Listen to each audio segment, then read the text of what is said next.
مرقد پاک صحابی رسول حضرت عتبہ بن غزوان رضی اللہ تعالیٰ سرکار کے صحابی حضرت عتبہ بن غزوان بن وہب الحازنی المازنی اور ان کی کنیت ابو عبداللہ ہے، اور یہ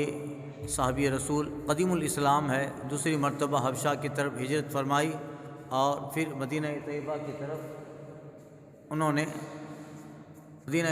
طرف انہوں نے ہجرت فرمائی۔ بدر میں بھی سرکار صلی اللہ علیہ وسلم کے ساتھ شہید ہوئے،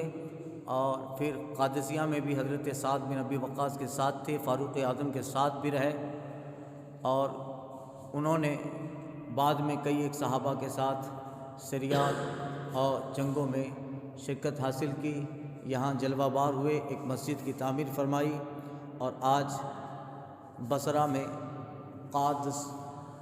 ایک علاقہ جس کا نام ہی حضرت زبیر بن عوام کے نام سے زبیر ہے، وہاں آپ کا مرقد پاک، یہ آپ کی زری شریف صحابی رسول مرقد الصحابی الجلیل عتبہ بن غزوان رضی اللہ تعالی عنہ